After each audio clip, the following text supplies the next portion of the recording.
आप सभी का हमारे इस YouTube चैनल डीप स्टडी में बहुत बहुत स्वागत है। आज के इस वीडियो में हम लोग देखेंगे बहुत सारे आंदोलन, मुस्लिम लीग और भारत में आज़ादी दिलाने के सिलसिले में महत्वपूर्ण घटनाएं क्या क्या हुई, उन सभी के बारे में हम लोग पढ़ेंगे। तो शुरू करते हैं बिना किसी फालतू बकवास के। यहाँ पे देखिए, हरिजन सेवक संघ, महात्मा गांधी और भीमराव अंबेडकर के बीच पूना में समझौता के बाद महात्मा गांधी दलित समाज के लोगों के उत्थान के लिए, उनको अपनी ओर आकर्षित करने के लिए महात्मा गांधी उनके लिए एक हरिजन सेवक संघ की स्थापना करते हैं। तो हरिजन सेवक संघ का मतलब क्या होता है? हरिजन शब्द महात्मा गांधी देते हैं, जिसका अर्थ होता है हरि के जन, यानी भगवान के जो जनता है उन्हीं को क्या बोला जाता है? हरिजन। यानी दलित परिवार को तुलना कर दिए भगवान के जनता को हरिजन कहा जाता है। इसके अध्यक्ष बनाए गए घनश्याम दास बिरला को। हरिजन सेवक संघ के अध्यक्ष कौन रहे? घनश्याम दास बिरला। अब हरिजन पत्रिका जो है, ये महात्मा गांधी हर एक सप्ताह पर निकालते थे। उनका एक पत्र था, पत्रिका था, जिसका नाम उन्होंने क्या रखा? हरिजन पत्रिका, जो कि साप्ताहिक था, यानी सप्ताह में एक बार आता था। इसका प्रकाशन महात्मा गांधी करते हैं। इस हरिजन सेवक संघ का वास्तविक नाम है अखिल भारतीय अस्पृश्यता संघ। तो ये हरिजन सेवक संघ के बारे में था, याद हो कर लीजिएगा लोग। सुभाष चंद्र बोस जी के बारे में यहाँ पे एक झलक देखते हैं। इनका जन्म 23 जनवरी 1897 को उड़ीसा के कटक में होता है। सुभाष चंद्र बोस का कटक के उड़ीसा में 23 जनवरी 1897 में जन्म होता है। इनकी मृत्यु हो जाती है 18 अगस्त 1945 को फार्मूसा, ताइवान, जो कि विमान दुर्घटना में हो गया। 1945 ताइवान के फार्मूसा जगह पर हवाई जहाज़ से जा रहे थे, उसी में इनका दुर्घटना के वजह से मृत्यु हो गया। इनके गुरु का नाम था चित्तरंजन दास, देशबंधु चित्तरंजन दास, ये इनके गुरु थे। उसके बाद ये सुभाष चंद्र बोस कांग्रेस के अध्यक्ष 1938 में पहली बार बने थे, जो हरिपुरा गुजरात में है। वहीं पे पहली बार कांग्रेस के अध्यक्ष बने थे एक बार। ये जो कांग्रेस था, उस कांग्रेस से हटकर इन्होंने अपना एक पार्टी बनाया, जिसका नाम था फॉरवर्ड ब्लॉक पार्टी 1930 में। ये अखिल भारतीय कांग्रेस से हटके ये इनका माइंडसेट अलग था, क्योंकि उसमें अहिंसा और मारपीट नहीं करना होता है, जबकि ये अलग विचारधारा के व्यक्ति है। ये फॉरवर्ड ब्लॉक पार्टी यानी मारधार वाला पार्टी बनाए थे 1930 में। इनको उपाधि नेताजी का मिला है, जो कि हिटलर दिया है। जर्मनी में ये हिटलर के पास गए थे। उसके जितने भी भारतीय सेना को, जब इंग्लैंड और जर्मनी के बीच युद्ध चल रहा था, तो उस युद्ध में जितने भी भारतीय सेना को हिटलर ने कैद करके रखा था, बंदी बना के रखा था, उन सभी भारतीय सेना को इंग्लैंड के विरुद्ध लड़ाने के लिए नेताजी सुभाष चंद्र बोस हिटलर के पास गए थे। और उसी समय हिटलर ने सुभाष चंद्र बोस को नेताजी का उपाधि दिया। अब यहाँ पे इन्होंने, सुभाष चंद्र बोस जी ने बहुत सारा नारा दिया, जो कि बहुत फेमस हुआ है। उनमें से एक नारा है दिल्ली चलो। ये दिल्ली चलो का नारा देते हैं। उसके बाद जय हिंद का नारा सुभाष चंद्र बोस ही दिए थे। तुम मुझे खून दो, मैं तुम्हें आज़ादी दूंगा। इन सभी 3 गो नारा जो फेमस है, तुम मुझे खून दो, मैं तुम्हें आज़ादी दूंगा। उसके बाद दिल्ली चलो, उसके बाद जय हिंद, इन सभी तीनों नारा को कौन दिया? कमेंट में उसका आंसर आप लोग दीजिए। तो यहाँ पे हो गया सुभाष चंद्र जी के बारे में। इन्होंने आज़ाद दस्ता, आज़ाद दस्ता तो जयप्रकाश नारायण का था। इन्होंने क्या बनाया था, एक और पार्टी बनाया था जिसका नाम क्या था, आज़ाद हिंद फौज। आज़ाद हिंद फौज का स्थापना कौन किए थे, सुभाष चंद्र बोस जी ने ही किया था। अब हम लोग आगे देखेंगे, इसमें पाकिस्तान यानी मुस्लिम लीग के बारे में हम लोग विस्तार से पढ़ेंगे, जो कि किसी भी एग्ज़ाम के लिए बहुत ही महत्वपूर्ण होता है। समझिए पाकिस्तान आखिर कैसे बना, उसका नींव कैसे रखा है, सबसे पहले उसका विचार किसके मन में है, इन सभी प्रश्नों का उत्तर बोर्ड पर लिखा गया है।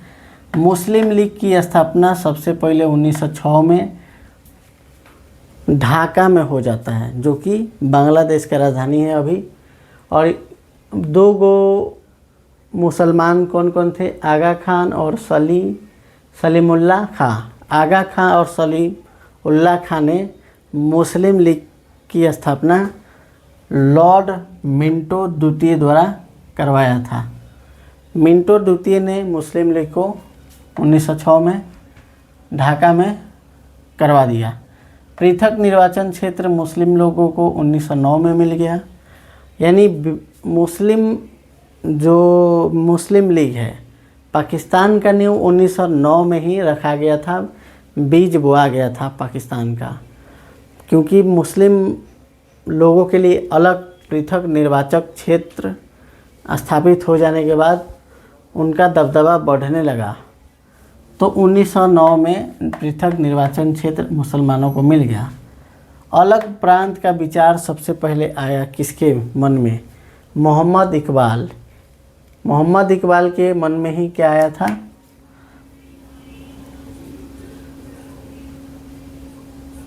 मोहम्मद इकबाल 1930 में इलाहाबाद अधिवेशन हुआ था, उसी में इन्होंने मुसलमानों के लिए अलग प्रांत की व्यवस्था की। उस समय उसका नाम पाकिस्तान नहीं था, बस बोले थे मुसलमान एक साइड हो जाए, उनका अलग ही। पाकिस्तान नाम का प्रयोग सबसे पहले चौधरी रहमत अली 1933 में करते हैं, जो कि कैम्ब्रिज विश्वविद्यालय के स्टूडेंट रह चुके थे। मुक्ति दिवस मुस्लिम लीग कब मनाया, तो 22 दिसंबर 1939 को सामूहिक रूप से त्याग पत्र दे दिया।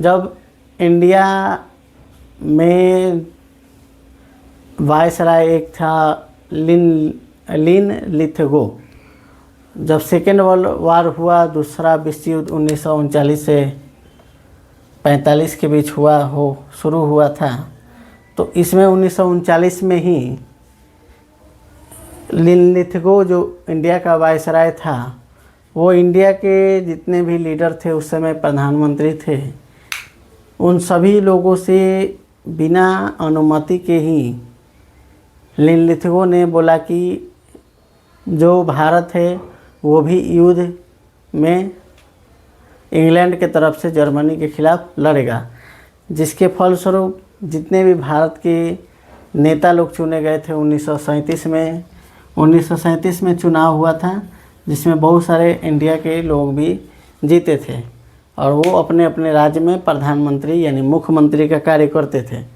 तो इनसे बिना अनुमति के, बिना पूछे ही लिन लिथगो, वायसराय का नाम क्या था, लिन लिथगो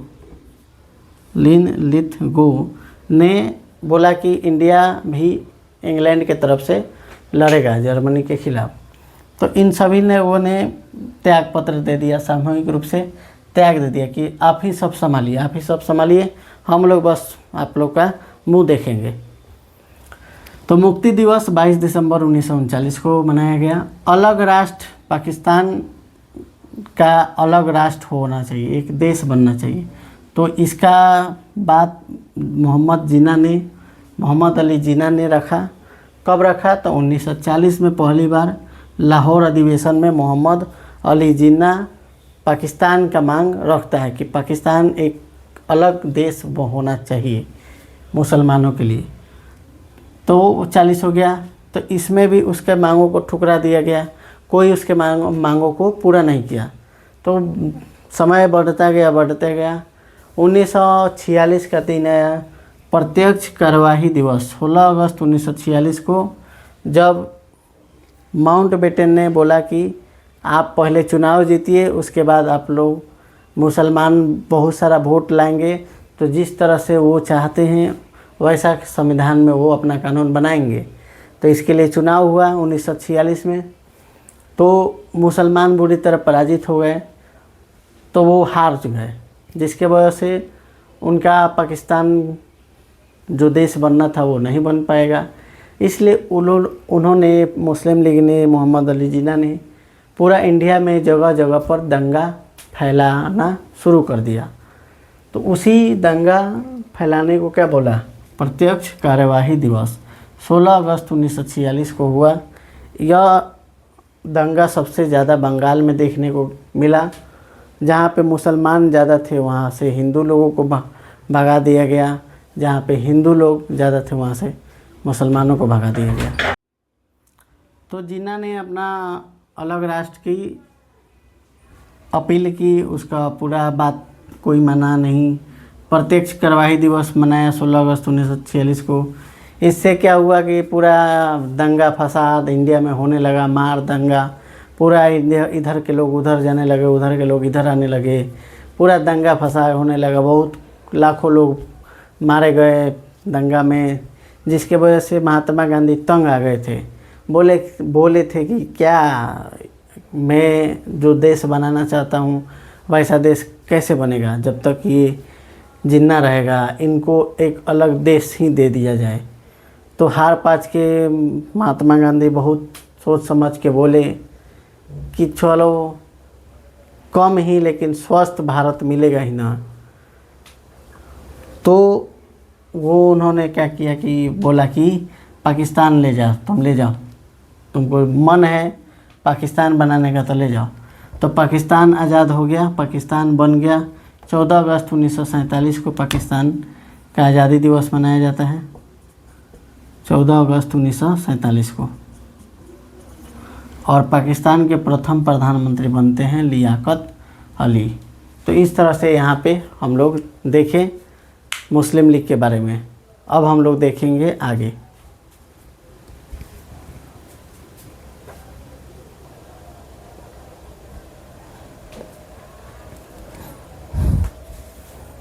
यहाँ पे हम लोग देखते हैं अगस्त प्रस्ताव के बारे में।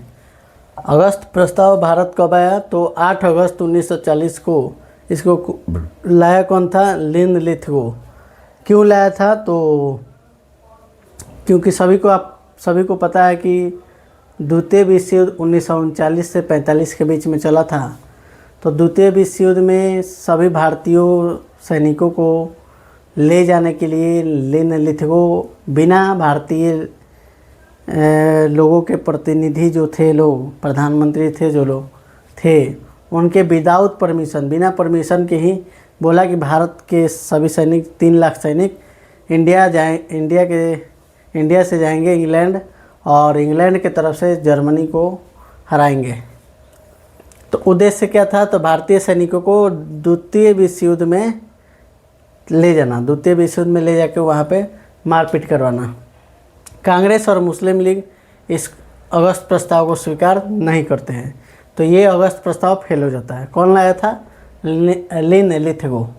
इसके विरोध में महात्मा गांधी ने व्यक्तिगत सत्याग्रह शुरू कर दिए। व्यक्तिगत सत्याग्रह कौन शुरू किए थे, महात्मा गांधी। बोले कि जो भी सत्याग्रह होगा वह इंडिविजुअल होगा, एक एक व्यक्ति जाके करेंगे, एक साथ बहुत सारा नेता लीडर नहीं जाएंगे, नहीं तो एक साथ ही सब कोई पकड़ा जाएगा एक ही जगह पर, तो हम लोग का प्लान जल्दी फेल हो जाएगा।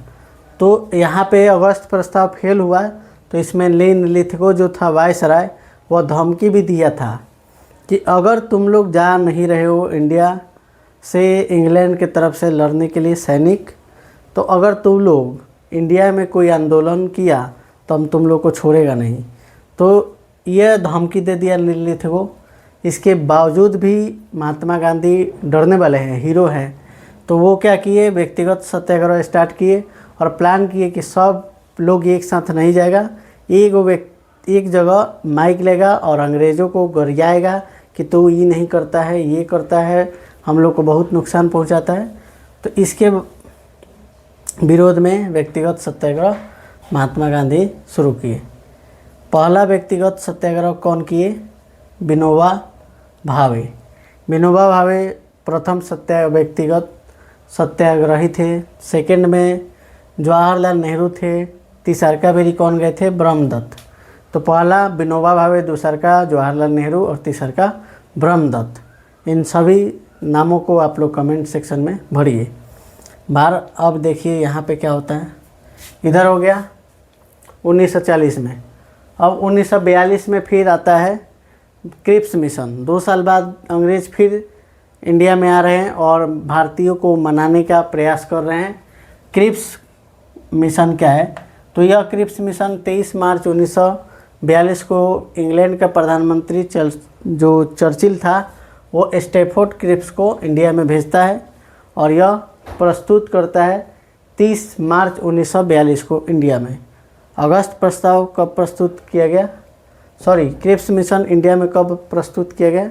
तो 30 मार्च 1942 को। क्रिप्स मिशन 30 मार्च। अगस्त प्रस्ताव अगस्त में आया था तो 42 हो जाएगा। तो पहले कौन आया होगा? क्रिप्स मिशन आया होगा। पहले तो 40 है ना, यहाँ 42 है। तो क्रिप्स मिशन 2 साल बाद आया। तो ये भी क्या हुआ? सेम इसका ही कॉपी था, तो ये भी फेल हो गया। इसमें भी वही सब बात थोड़ा बढ़ा चढ़ा के बोला गया था कि हाँ, इंडिया के लोगों को ज़्यादा कार्यकारिणी परिषद में सदस्यता देंगे। 14 गो में से 2 गो हम लोग रहेंगे अंग्रेज, बाकी 12 इंडिया ही रहेगा, इंडिया के लोग ही रहेगा। इसके बाद आया बेवेल योजना। बेवेल योजना 14 जून 1945 को आया था। इसका उद्देश्य था आपसी समन्वय बनाने के लिए, यानी इंडिया के जितने भी दल है, जैसे मुस्लिम लीग है, कांग्रेस है, इन लोग अपने में झगड़ रहे हैं। मुस्लिम लीग का जो जिन्ना है वह चिल्ला रहा है कि मोरे को पाकिस्तान चाहिए, पाकिस्तान चाहिए, और कांग्रेस बोल रहा है कि नहीं देंगे, नहीं देंगे। इसी को निपटाने के लिए बेवेल योजना 14 जून 1945 को आता है, तो जो कि ये भी फेल हो जाता है। उसके बाद शिमला सम्मेलन आता है 25 जून 1945 से 14 जुलाई 1945 के बीच में। ये क्या करता है? तो ये भी विफल हो जाता है मुस्लिम लीग के कारण। मुस्लिम लीग जो था वो क्या किया? उसने कर दिया कांड। उसने किया कांड। क्या किया? तो वो कर दिया कांड कि मुस्लिम लीग हार गया। उसने प्रत्यक्ष कार्यवाही दिवस मनाने लगा, जिसकी वजह से वो हार गया। यह शिमला सम्मेलन खत्म हो गया। कैबिनेट मिशन क्या है? तो इंग्लैंड के पीएम जो थे एटली, इंग्लैंड के अब नया पीएम कौन बन गए? एटली बन गए हैं। इन्होंने क्या किया? कैबिनेट मिशन इंडिया भेजा और उन्होंने बहुत अच्छा बात कहा कि घोषणा किया कि भारत को 1948 तक हम आज़ाद कर देंगे। ये कौन बात बोला? एटली। तो कैबिनेट मिशन भारत आ गया 29 मार्च 1946 को अपने 3 मंत्री के साथ। और इस मंत्री में कौन कौन थे? पैथिक लॉरेंस थे, ये सचिव थे। अलेक्जेंडर सेना का मंत्री था और क्रिप्स अध्यक्ष था। कैबिनेट मिशन में कितने लोग थे? 3। पैथिक लॉरेंस सचिव था, अलेक्जेंडर मंत्री का सेना था, सेना का मंत्री था। उसके बाद क्रिप्स जो था वो अध्यक्ष था। ये कैबिनेट मिशन द्वारा आया था। इसका 2 गो प्रावधान क्या था? इसने संविधान सभा का गठन के बात किया और अंतरिम सरकार बनाने को बोला, इसलिए यह सक्सेसफुल हुआ। इसके बाद लास्टली भेजा गया किसको? माउंटबेटन योजना या माउंटबेटन। इसके माउंटबेटन के नेतृत्व में ही भारत और पाकिस्तान का बंटवारा हुआ।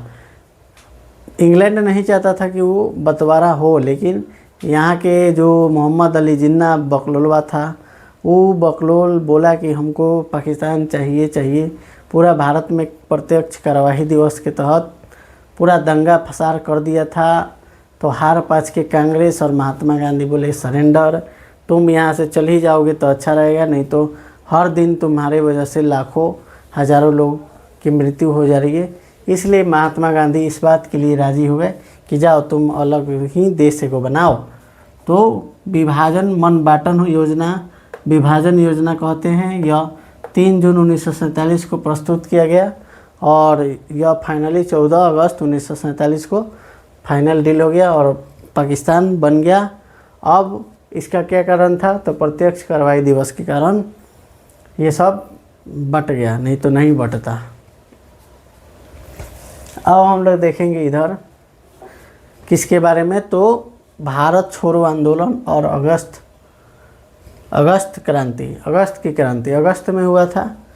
क्रिप्स प्रस्ताव के विफल के बाद, क्रिप्स प्रस्ताव जो मिशन था यह सक्सेसफुल नहीं हुआ, तो इसके विरुद्ध में महात्मा गांधी के नेतृत्व में भारत छोड़ो आंदोलन महात्मा गांधी जी शुरू करते हैं। क्या भारत से बिलगा दो अंग्रेज़ों को, यहाँ पे रहेगा तो पूरा दंगा फसाद कराएगा लोग।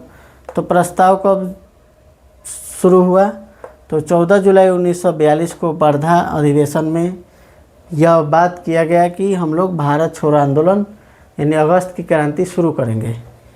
तो अगस्त की क्रांति शुरू होती है 8 अगस्त 1942 को मुंबई के ग्वालियर टैंक से, और इसमें 9 अगस्त को महात्मा गांधी जी क्या करते हैं, करो या मरो का नारा देते हैं। यहाँ पे करो या मरो का सेंस है कि भारत के जितने भी लोग हैं या तो हिंदुस्तान को स्वतंत्र कराएं, नहीं तो कीजिए, कराने में मदद कीजिए, नहीं तो उसमें अपना शहीद हो जाइए।